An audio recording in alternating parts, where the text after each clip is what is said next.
తమిళనాడులో విజయ్ సాధించిన రాజకీయ విజయం ఇప్పుడు దేశవ్యాప్తంగా చర్చనీయాంశమైంది. తొలి ఎన్నికల్లోనే సీఎం కుర్చీని అందుకోవడం అందరినీ ఆశ్చర్యపరుస్తోంది. రాజకీయాల్లోకి రావటానికి ప్రయత్నించి వెనక్కి తగ్గిన రజనీకాంత్ 10 ఏళ్ల పోరాటం తర్వాత కూడా డిప్యూటీ సీఎంగా కొనసాగుతోన్న పవన్ కళ్యాణ్తో ఇప్పుడు విజయ్ రాజకీయ ప్రయాణాన్ని పోలుస్తున్నారు. ద్రవిడ రాజకీయాల్లో విజయ్ సృష్టించిన ప్రభంజనం దక్షిణాది అగ్ర హీరోల రాజకీయ భవిష్యత్తుపై కొత్త చర్చకు దారితీసింది. ముఖ్యంగా పవన్ కళ్యాణ్ రాజకీయ ప్రయాణం, విజయ్ సాధించిన ఇన్స్టెంట్ సక్సెస్ మధ్య పోలికలు ఇప్పుడు సోషల్ మీడియాలో వైరల్ గా మారాయి.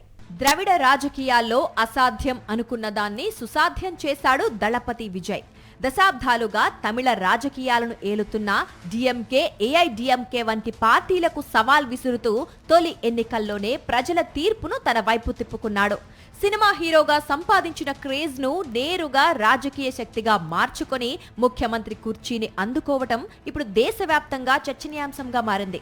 చెన్నై వంటి ద్రవిడ పార్టీల బలమైన కోటల్లో కూడా విజయ్ ప్రభంజనం కనిపించడం రాజకీయ విశ్లేషకులను ఆశ్చర్యానికి గురిచేస్తోంది. సోషల్ మీడియా, యువత, ఫస్ట్ టైం ఓటర్లను భారీగా ఆకర్షించిన విజయ్ కొత్త తరహా రాజకీయ నాయకుడిగా ఎదిగారు. బాక్సాఫీస్ స్టార్డమ్ ను నేరుగా రాజకీయ అధికారంగా మార్చుకున్న అరుదైన ఉదాహరణగా విజయ్ పేరు వినిపిస్తోంది. ఇదే సమయంలో తమిళ రాజకీయాల్లో ఎన్నో ఏళ్లుగా వినిపిస్తోన్న మరో పేరు మళ్లీ హాట్ టాపిక్ గా మారింది. అదే రజనీకాంత్. రాజకీయాల్లోకి వస్తానంటూ భారీ స్థాయిలో ప్రకటనలు చేసి అభిమానుల్లో ఆశలు రేపి చివరి క్షణంలో ఆరోగ్య కారణాలు చూపిస్తూ వెనక్కి తగ్గిపోయారు రజనీ. ఆయన రాజకీయ ప్రవేశం కోసం ఎన్నో ఏళ్ల తరబడి ఎదురు చూసిన అభిమానులు చివరకు నిరాశతో మిగిలిపోయారు.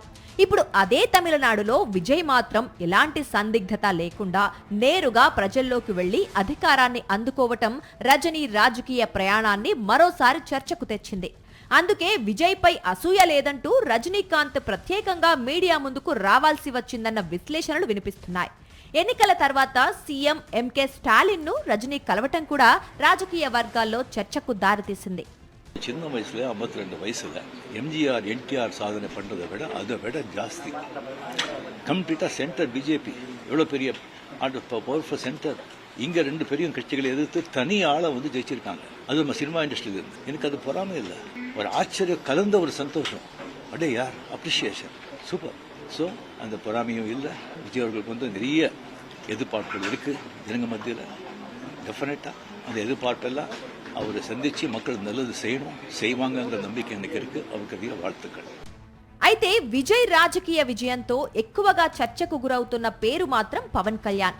ఆంధ్రప్రదేశ్లో జనసేన పార్టీని స్థాపించి తాను ప్రత్యామ్నాయ రాజకీయ శక్తిగా ఎదుగుతానని ప్రకటించిన పవన్ దాదాపు 10 ఏళ్ల రాజకీయ ప్రయాణం తరువాత కూడా పూర్తి స్థాయి అధికారాన్ని అందుకోలేకపోయారు.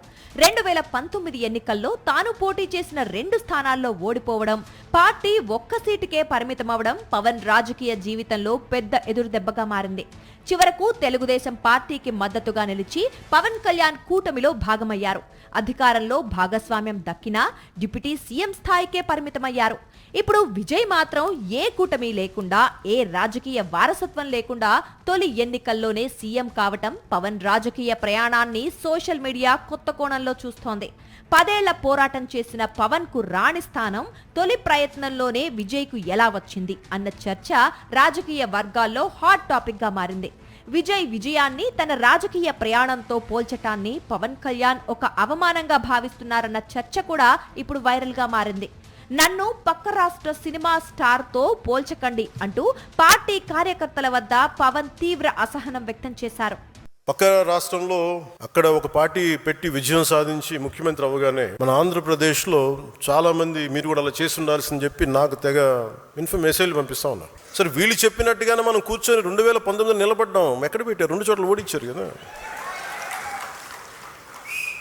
పోనీ ఎవరైనా నిలబడ్డారు ఆ రోజున నాయకులు అంటే అందరూ పారిపోయారు కదా. సో అందుకని కంపారిజన్ పెట్టకండి. 10 ఏళ్ల పాటు రాజకీయాల్లో ఎన్నో అవమానాలు భరించి ఈ స్థాయికి వచ్చానని, తొలి ప్రయత్నంలోనే గెలిచిన వారితో తనను పోల్చడం సరైంది కాదన్న భావన పవన్ లో కనిపిస్తోందని విశ్లేషకులు చెబుతున్నారు. విజయ్ సాధించిన ఈ ఇన్స్టెంట్ సక్సెస్ ముందు తన దశాబ్దకాల రాజకీయ పోరాటం చిన్నబోతుందనే ఆవేదన కూడా పవన్ లో ఉందన్న చర్చ జరుగుతోంది. ముఖ్యంగా విజయ్ స్వతంత్రంగా గెలవటం, పవన్ మాత్రం కూటమి రాజకీయాలపై ఆధారపడాల్సి రావటం 2 రాజకీయ ప్రయాణాల మధ్య పెద్ద తేడాగా కనిపిస్తోంది. ఇంకా ఆసక్తికర అంశం ఏమిటంటే ఒకవైపు పవన్ కళ్యాణ్ విజయ్ తో పోలికలపై అసహనం వ్యక్తం చేస్తున్నారన్న ప్రచారం జరుగుతుంటే మరోవైపు ఆయన అన్నయ్య చిరంజీవి మాత్రం విజయ్ కు ప్రత్యేకంగా ఫోన్ చేసి అభినందనలు తెలపడం చర్చనీయాంశమైంది. విజయ్ తన నాయకత్వంతో ఎంజీఆర్ లా ప్రజల గుండెల్లో నిలవాలని చిరంజీవి ఆకాంక్షించినట్లు తమిళ మీడియా కథనాలు చెబుతున్నాయి.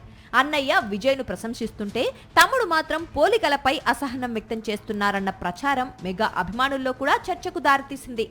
మొత్తానికి రజనీకాంత్ లాంటి దిగ్గజం రాజకీయాల్లోకి రావడానికి ప్రయత్నించి వెనక్కి తగ్గారు. పవన్ కళ్యాణ్ రాజకీయాల్లోకి వచ్చి చివరకు కూటమి రాజకీయాల్లో డిప్యూటీ స్థాయికే పరిమితమయ్యారు.